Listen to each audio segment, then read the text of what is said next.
Hey, I'm Ivar Bjørnson, guitarist. I'm Grutle Kjellson, bass player and vocalist in Enslaved, and you are watching MPJ.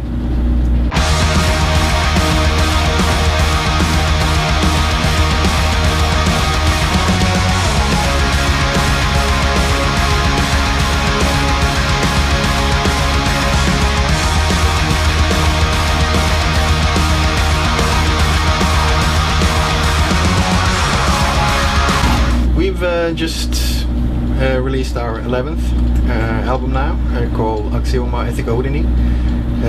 You know, as every band states it, it's our best so far. But this time it's actually very true.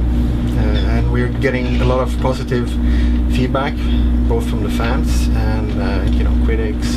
And we're playing a lot of the new songs live also on this tour. So yeah, it's a very good time for the band. Very cool. And it being your 11th album, I would imagine you guys would have to keep trying to challenge yourself, and you said it's your best yet to date. What kind of goals did you guys have going into it? I think we don't have any goals. We haven't never had any goals actually. We just the goal is kind of not to make any plans and just go with the flow. And I think if you have any some sort of specific goals of how you're gonna sound like, kind of takes away the edge of things. It kind of kills the creativity. It's much better than the philosophy of just doing everything is legal. Mm-hmm. No boundaries, no limits. That's what we've always done. And when we started to work at this one, we had no idea where it would end. Mm-hmm. So we like to surprise ourselves. It's the same as when we started. The mission statement for Enslaved has always been to make music we want to put on our own CD players and record players. Mm-hmm. And it's still the same, and I guess that's what keeps it so interesting. Make your own favorite music, basically. Yeah. I noticed too with the new album that you guys actually had recorded it in 3 different studios. What was that like? Like, was that on purpose that you did do that, or how did that come about? The core plan was to record it ourselves, because we had collected a lot of let's say dreams on how we would want things to sound, and for the last period, you know, last 3-4 albums of Enslaved, we've tried to, you know, to make these short visions, you know, to describe what do we want Enslaved to sound. And you know, we're a live band. We travel a lot, we play a lot live, and we think we sound really good live. So that's what we wanted to do on the album, to sort of transfer that energy from the live thing to the album. Right. So we were reaching that bit by bit, but there's still some pieces lacking. But you know, earlier on we didn't have, let's say, the theoretical skills on how to do that. You know, you could always tell the producer or the technician you want more boom in the guitar, but you know, what does that mean in actually frequencies and microphones and all that. But now we're lucky we have Halban, keyboard / vocals, who runs his own studio together with the other guitarist Icedale. So they've accumulated all these, you know, recording skills, and we came to a point where, yeah, we felt ready to try and do it ourselves. Let's, you know, practice what we were preaching. So we wanted to record the entire album there. The limitation was the drums. You know, it's insanely huge. He's got so many basically songs. Because of the space, because of the room, because of the walls, maybe not be responding enough to the acoustics would be. Due to the lack of acoustics, we actually went for a different studio for the drums, which is run by a great friend of ours that we have been playing with lots of times in different projects.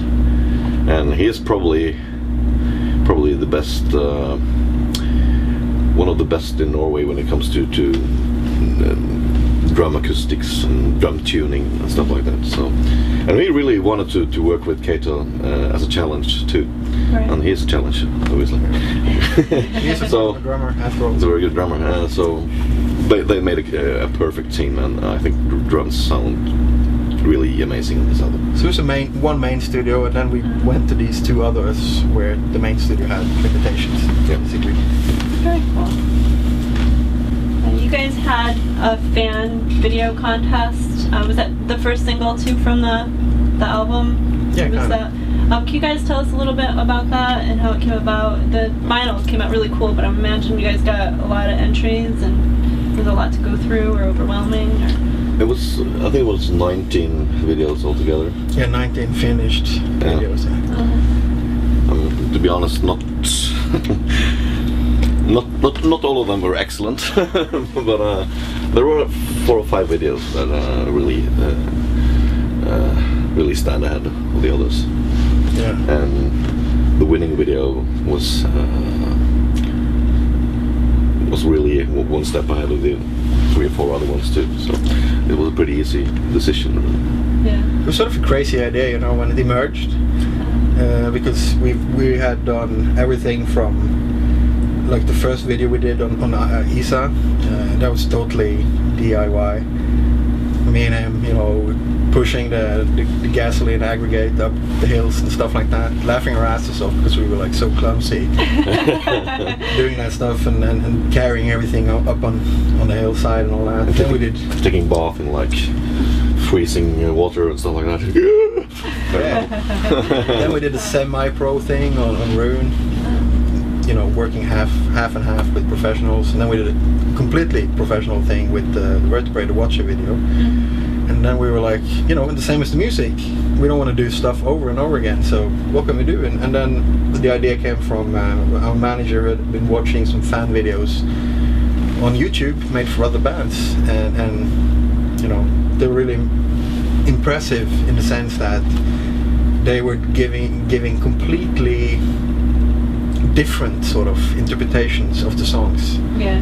And so that's what we thought, you know, there'll be people around all over the world listening to music and having their own images. So we really felt curious to see what that would be on screen.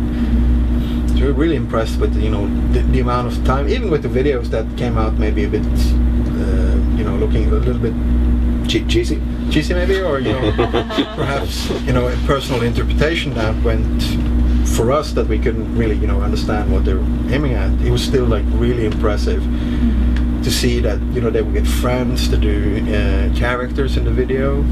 They spent hours and hours cutting and special effects, and I guess even, you know, some of these guys must have spent quite a lot of money on trying to make it. So it really makes you humble to see that kind of, you know, that kind of feedback. And the one that did win, I like how the person took the album artwork and made her own interpretation even from that. That was pretty cool. It was pretty cool. Yeah. Simplistic and yet, you know, really powerful. And psychedelic, we like that. Yeah. Catching you guys tonight, you're out on the second night of the North American tour with Dimmu with the Darkness Reborn tour, but you guys also did a leg over in Europe already with it. How has the tour been going? Really well, actually. I mean, Dimmu Borgir are old friends of ours, and we have a deep respect in each other, and so the chemistry within the bands are like really nice and flawless, no problems whatsoever. So they're good guys and great musicians. Well, we're definitely looking forward to the show tonight. Thank you guys for joining us today. And this tour runs to the end of December, I think, here in North America. And then where do you guys go from there? To India. 15-hour flight, man. Yeah. Wow, is this the same tour? Or yeah, for us it is. For us it is, yeah. Wow, it's a 15-hour flight. Yeah. 15 and on a 14 hours and 50 minutes. Yeah. Then we have to drive 5 hours and then jump on stage and do a show in India. That's going to be interesting. Yeah. Have you guys ever played India before? Yeah, 2007. Yeah. We did like two shows, one club show and one when we had Land Festival there. Is it wild over there? Or it is. It's pretty wild. I mean, when people with turbans and Venom shirts, that's pretty cool. And you know, it's amazing. They got the whole thing in Hinduism with all the destructive gods. Like kind of, you know, Kali, which is it's central even in modern occultism or whatever. And they'll be there with their black turbans and ritual knives and dark throne t-shirts, and you stand there on stage and you think, you know, yeah, wow, metal is really a global thing, you know. Universal. And very like much so. Women dancing in like a trance dancing in saris and whoa, listen to us. That's pretty cool. and nobody's drinking. That's the weirdest thing. Yeah. Really, they don't drink over there? Just the band on the stage. And they actually make pretty good beer over there too. Yeah, they do. Great beer and great food. So looking forward to it. Yeah, once again. Very cool. And once again, the new album is? It's Axioma Ethica Odini. And remember, support your artists and buy their albums. This has been a video edition of Musicianphotojournal.